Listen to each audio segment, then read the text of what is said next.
guess I better go ahead and talk about Kentaro Miura. But to be honest with you guys, I never read his manga, which was Berserk.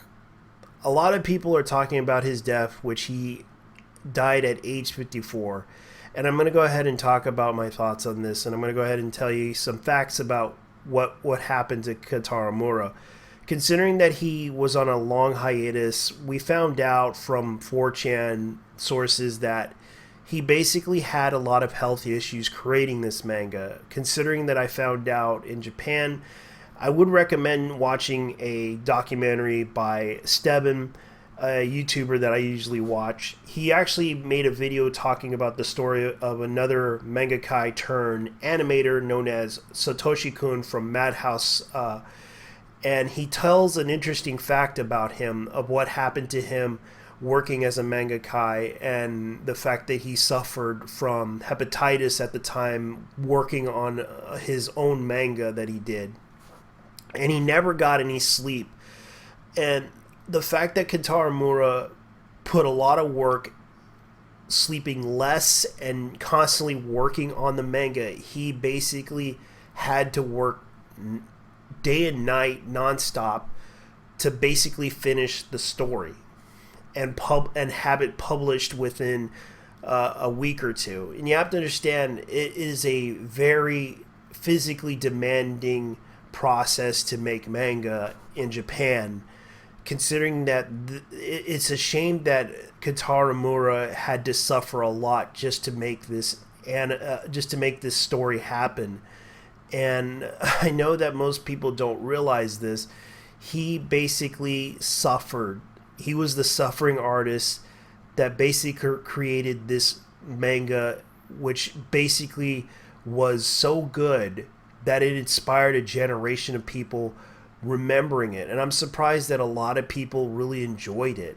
I did too. And don't get me wrong, I only watched the anime, to be honest with you, but he inspired a lot of people. And it was a dark fantasy series, and it was a very good series that tells the tale of Guts, who had to overcome adversity every day and every night nonstop to fight for his own life and his own survival against all odds against him. Even though he lost an arm, he lost his eye, he didn't let that stop him. He kept moving forward and kept going and kept fighting.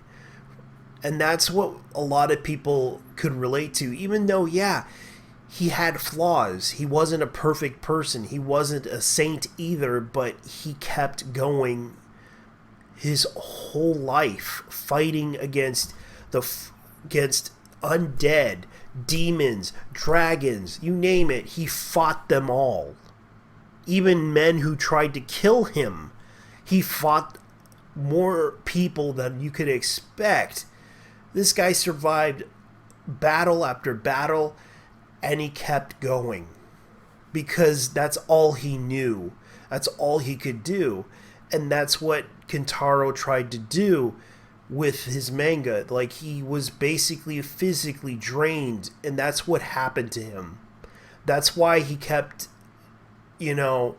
taking this long hiatus, because it can physically drain you when you constantly work all night and all day just to finish up. And the fact is, I think the fact that he had a lot of success to create this manga, you'd be surprised. It allowed him to live comfortably, to enjoy his, let's just say he enjoyed his visual novel games. And I would have to say, hearing about this from a lot of people talking about this, he was a big fan of visual novel games, and he really did enjoy those things. And I can't blame him, because they're pretty entertaining too.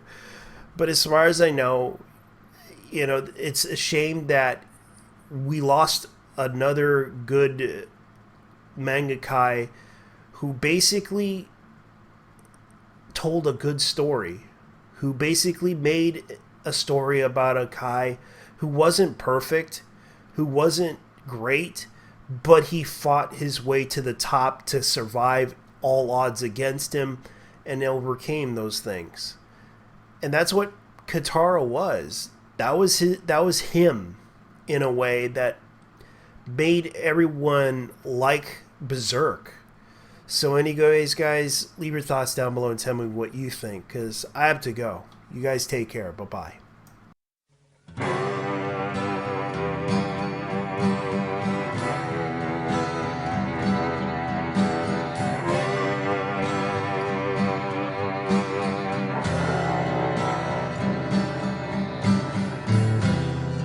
Looking back, the morning comes to find your face in your grass. Take the moonlight, by the tail to any side, just shining. What is there? It's just the same, what it's trying.